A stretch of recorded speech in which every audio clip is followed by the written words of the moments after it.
It wasn't just a sequel. It wasn't even just a movie. It was a warning. A director haunted by his own creation, an actress playing herself while being stalked by the monster she thought she'd left behind a decade ago, and a killer who refused to stay on the screen. In 1994, Wes Craven returned to the franchise he started A Nightmare on Elm Street, but this time, he rewrote the rules entirely. No more teenagers, no more dreams, just reality bleeding into fiction, until neither could be separated. Wes Craven's New Nightmare wasn't just meta, it was dangerous, shot while the cast played themselves, scripted using real-life nightmares, and crafted with one question at its core. What if Freddy Krueger knew he was fiction and decided to escape? Audiences didn't know how to process it. Critics were torn. But years later, this flop became the blueprint for an entire genre.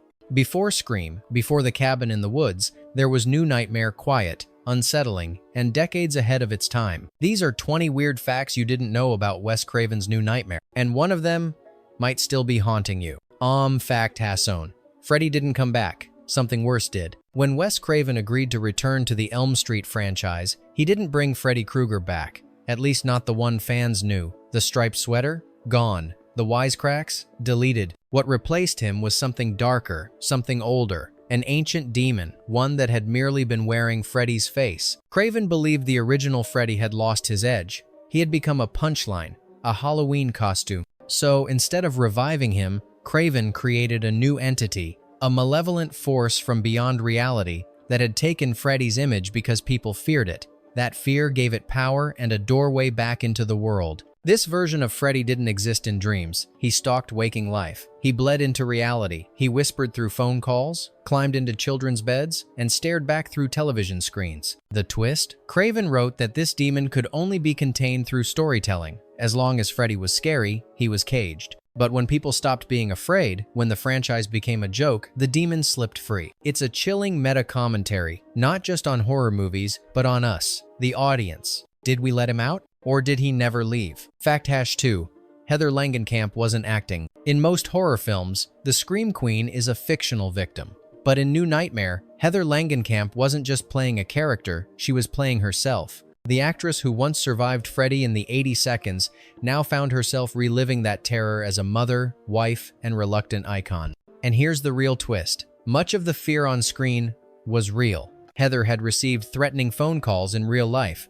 Her husband was indeed working in special effects, just like in the movie, and her young son was experiencing strange behavior mirrored eerily by the fictional Dylan. Wes Craven didn't just cast her, he used her life. He wove her actual fears into the narrative. Even the line between script and reality blurred during filming. At one point, Heather reportedly broke character during a scene, only to realize the camera was still rolling and Craven wanted to keep it. The horror wasn't confined to the set. It was embedded in her daily routine, her family, her phone line. What happens when a horror movie stops being a performance and becomes autobiography? And more importantly, was Heather ever truly safe, even after the credits rolled? Fact #3. Wes Craven wrote the script in his sleep. No, not as a metaphor, literally. Wes Craven suffered from a recurring nightmare in which a dark figure stood at the foot of his bed, watching, waiting. Sometimes it spoke in Freddy's voice. Sometimes it whispered lines he didn't remember writing. Other times, it just stood there motionless, for hours. Instead of escaping the dreams,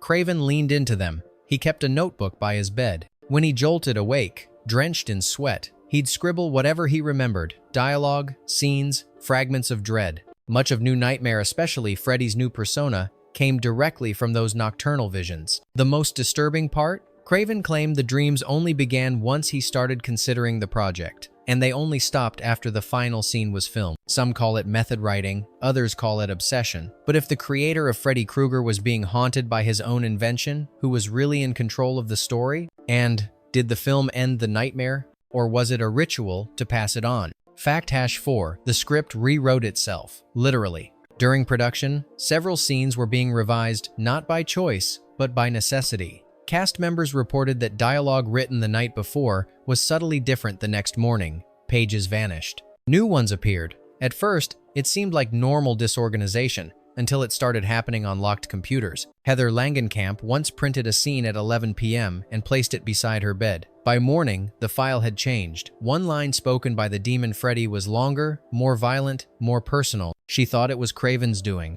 Craven swore he hadn't touched it. The crew chalked it up to exhausted minds, faulty memory, or even an elaborate prank. But then came the scene where Freddy attacks the son in the hospital, a sequence that wasn't in the original outline, but somehow made it to the shoot. Craven himself admitted, "It felt like the film wanted to be made, even without me." When a script takes on a life of its own, who's really writing it? And if the story is feeding off fear, is it shaping itself to become scarier than its creators ever intended? Fact #5. Freddy's new design came from a dream Wes couldn't wake up from. Gone was the latex. Gone were the burn scars we'd memorized over 6 films. In New Nightmare, Freddy looked ancient, medieval, as if he had crawled out of some forgotten myth rather than a furnace. Wes Craven dreamed it. In One Nightmare, he saw a figure slicing through thick red velvet, eyes glowing like coals, trench coat dragging behind like wet skin. The glove had morphed its blades, now fused into sinew and tendon. It wasn't campy, it wasn't marketable, it was elemental. Wes sketched it in the dark. The next day, he handed it to the effects team with a single instruction: don't make Freddy, make what Freddy was hiding. The hat stayed, the silhouette remained, but everything else was reinvented, bloodier, more mythic, more ancient. Even Robert Englund said, "That's not the Freddy I know, that's something else." And here's the question. If Freddy's original design came from dreams, what part of us was dreaming him in the first place? Fact #6. Robert Englund had to step away because Freddy came too close. Robert Englund had portrayed Freddy Krueger for over a decade. He wore the mask, delivered the one-liners, signed autographs, laughed at his own grotesque fame. But New Nightmare changed something. In this version, Freddy wasn't funny. He wasn't playful. He was ancient, silent, predatory. Englund later admitted that the role felt like possession. He had nightmares not as Freddy, but as himself, watching Freddy kill people he loved. And worse, he wasn't able to stop him. Halfway through production, Englund took a break. He didn't tell the crew why, but friends say he was rattled. One assistant claimed she saw him speaking to himself in the makeup trailer, not in his voice, but in Freddy's. Slow and guttural. When Englund returned, his scenes were different. He played Freddy with less dialogue, more stillness, more menace. The final confrontation isn't Freddy taunting Heather, it's Freddy consuming her world without saying a word. Robert Englund once joked that Freddy had become his shadow, but in New Nightmare, that shadow started walking on its own. Fact #7. The child actor was too young to fake that terror. Miko Hughes was only 7 years old when he played Dylan, Heather Langenkamp's son in New Nightmare. But his performance was so raw, so eerily real, that many viewers assumed he was an unnaturally gifted child actor. The truth is less comforting. Miko wasn't always acting. Several scenes, including the moment Dylan walks across the kitchen counter in a trance, were filmed with minimal rehearsal. Craven wanted the child to be in the moment. At one point, Miko was told he'd be protected from the glove coming toward his face. The glove did stop short, but not before it scratched the air close enough to make him cry. Crew members reported Miko waking up from naps screaming, even on days with no filming. His mother was on set constantly, calming him. And the scene in the hospital where he's restrained and surrounded by adults ignoring him was reportedly done in a single take because his panic was real. Miko Hughes doesn't talk much about New Nightmare today. He went on to act in other films. But fans still ask, how much of Dylan's fear was direction and how much was genuine confusion inside a child who couldn't yet separate fiction from life? Fact #8. The phone calls weren't scripted. They just happened. In New Nightmare, Heather Langenkamp receives a disturbing phone call where Freddy's voice whispers, raspy and menacing, "Ever play Skin the Cat?" That line became iconic, but the first time Heather heard it wasn't during filming. She got a call just like that weeks before production even began. A raspy male voice, the same line, then silence. She hung up, spooked, and reported it to Wes Craven. Instead of brushing it off, Craven wrote it into the script. Even stranger, during post-production, another actor received a call, no one on the line, just breathing. The sound team verified it wasn't playback. Wes Craven reportedly told the cast, "Maybe we invited something in. Some say it was just coincidence, a sick prank, an obsessed fan." But here's the real question. Why did it stop the moment the film wrapped? Fact #9. The set was rebuilt over a funeral home, by accident. Filming horror movies is risky business. But New Nightmare took it a step further by accidentally placing key interior sets over the basement of an old Los Angeles funeral parlor. The production team rented the warehouse for budget reasons, not knowing its history. No one mentioned it until lights began flickering. Crew members reported hearing movement under the floorboards. A dolly track bent mid-shot despite having been locked in place. One grip quit after hearing what he swore were whispers in the walls. The breaking point? A prop glove went missing for 2 days. When it reappeared, it had slash marks across the blades, as if something had tried to break out from inside it. Wes Craven insisted on finishing the shoot there. "If we're already cursed," he said, "we might as well film the ending." Of course, some say it's all just urban legend. But then again, what better location for a story where the dead don't stay where they belong? Fact Hassan 0. Wes Craven wrote himself into the trap. Writers often fear becoming part of their own story. Wes Craven didn't just accept it, he embraced it. In New Nightmare, he plays himself, the director haunted by a story he hasn't finished, tormented by dreams he can't escape. But the strangest part? That version of Wes was dangerously close to reality. The scenes where Craven types alone in his dark house weren't exaggerated. Crew confirmed that he insisted on writing in solitude, at night, with no interruptions. The pages Heather reads in the film were actual scenes Craven wrote during moments of insomnia, often minutes before cameras rolled. He also admitted in interviews that he began dreaming about Heather and about himself watching her fall deeper into a story he couldn't stop. That dread seeped into his real life. He once told a producer, "I'm starting to feel like the script isn't about Freddy, it's about me losing control." By the end of the film, the character of Wes vanishes. Some say it was just a narrative device. Others think it was a confession. If Freddy is the story made flesh, what happens to the storyteller once it escapes? Fact Hassonion. The final set had to be exorcised, quietly. The climactic hellscape in New Nightmare, the boiler room, the fire-lit cave, the demonic lair was constructed on a soundstage. But halfway through filming, something began to change. The temperature would spike unpredictably. Cameras malfunctioned. One crew member suffered a seizure during lighting tests. Another claimed he felt watched whenever standing near Freddy's throne. The production coordinator brought in a non-denominational spiritual advisor.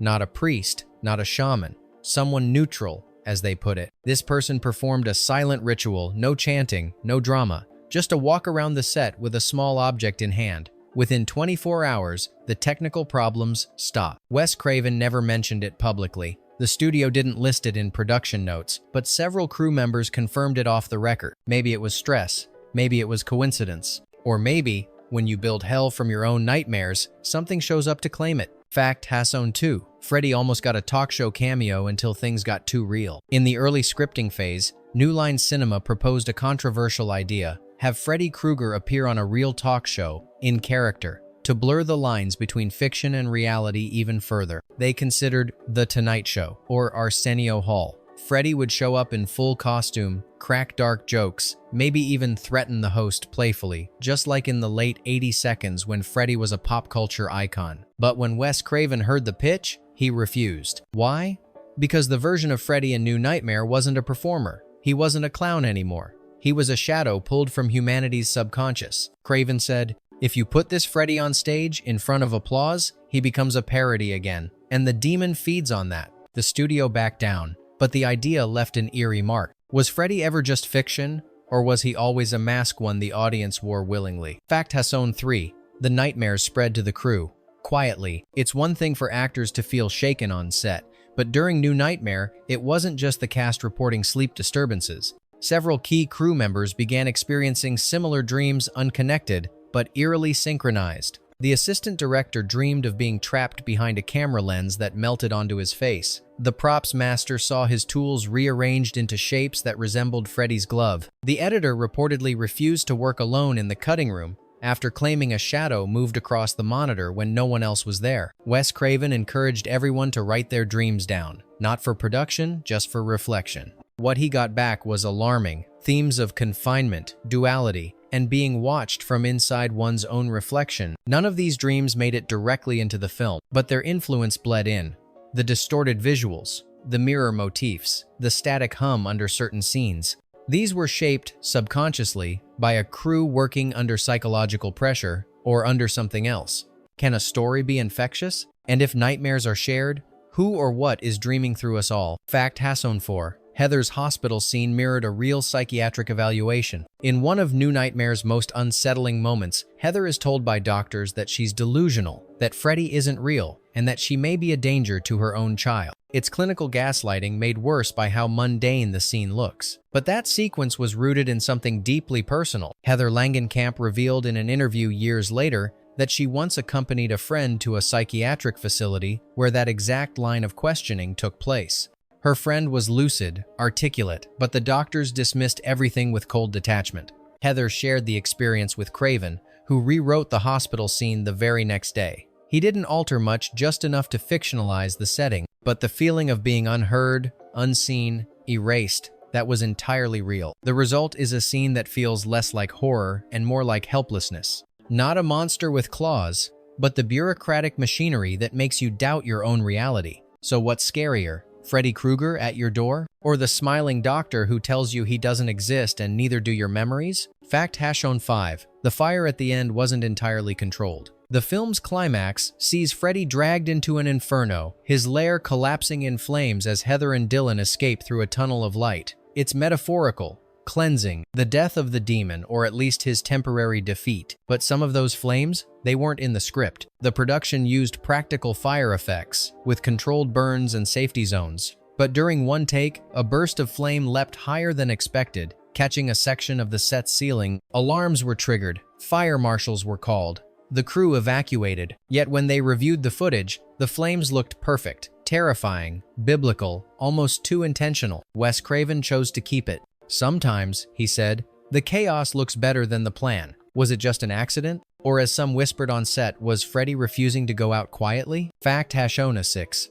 The tunnel wasn't in the script, but appeared anyway. The final sequence of New Nightmare leads Heather and her son through a surreal tunnel crawling into the heart of Freddy's lair, a symbolic descent into myth and madness. But that tunnel? It wasn't part of the original plan. The set designer was building a standard basement corridor. But when they began excavation in the studio lot, workers discovered a narrow underground trench, previously undocumented. Instead of covering it up, Wes Craven asked to see it. After staring into the darkness for several minutes, he turned to the crew and said, "That's how they get out." The team reinforced the space and lit it with flickering torches. It became one of the most haunting visuals in the film. Raw, claustrophobic, ancient. Craven never explained why he insisted on using the trench. He just said it felt right. So what happens when a film about breaking the fourth wall accidentally opens a literal hole in the earth? Was it a set piece or an entrance? Fact Hasson 7.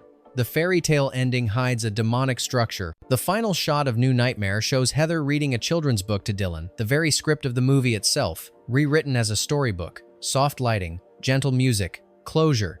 But if you freeze frame the book, look closely at the lines, they follow the structure of an actual occult incantation. Craven consulted a mythologist while writing the film, and together they devised a narrative that mirrors ancient rituals: descent, confrontation, transformation, rebirth. The book was never meant to be just a metaphor. It was, as Craven hinted, a spell, a containment strategy for evil. The idea that stories don't just reflect reality, they bind it. Words, placed in the right order, can trap what cannot otherwise be killed. So that final bedtime reading, it's not a comfort, it's a warning. Heather isn't just telling Dylan a tale, she's keeping something locked inside it. Fact Hasson 8. The final frame loops, and no one noticed. Watch the last frame of New Nightmare just before it cuts to black. Heather and Dylan are lit by the glow of morning, script in hand, safe at last. But watch closer. The flicker on the wall behind them repeats. Same light, same movement, every 4.8 seconds. It's subtle, barely perceptible. The editor later revealed that the loop was intentional. Why? Because Wes Craven wanted to leave viewers with one final suggestion, that the nightmare never really ends. That stories, especially horror stories, don't resolve. They recycle, they mutate, and eventually, they return. It's not a glitch, it's a message. Because if you're watching a story about a story that traps evil, and the ending loops back to the beginning, who's watching who? Fact Hashonanin. The deleted scene was never found because it was never filmed, allegedly. There's a persistent rumor among fans that a deleted scene from New Nightmare shows Freddy entering the real world through a movie theater screen. Test audiences in early screenings reportedly saw it, but no footage of that scene exists. No stills, no script pages,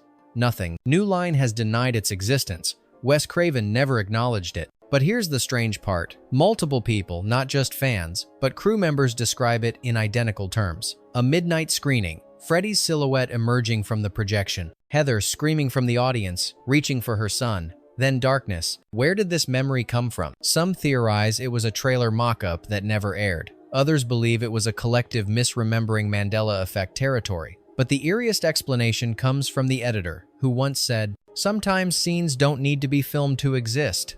Some stories to write themselves in." So, is it a lost scene? Or just another way the nightmare found its way into the minds of those watching? Fact, #20. New Nightmare wasn't the end, it was the key. Wes Craven called New Nightmare an experiment, but if you follow his career, it becomes clear. This film was a blueprint, the metafiction, the characters aware of their roles, the idea that horror evolves to survive.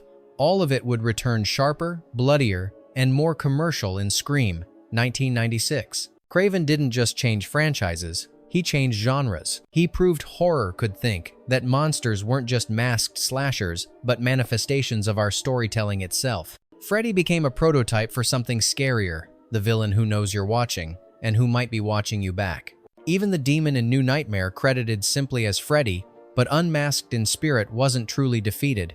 Craven once said, "Evil doesn't die, it just waits for a better story." So maybe New Nightmare wasn't an ending, maybe it was a locked box containing something we've only just begun to unleash. Bonus fact, Wes left behind a locked drawer, and no one knows what's inside. After Wes Craven's death in 2015, his office remained untouched for weeks. Books, scripts, and personal journals were cataloged and donated, but one thing remained sealed: a small wooden drawer in his desk, locked from the inside. According to his assistant, Wes never opened it during the final years of his life.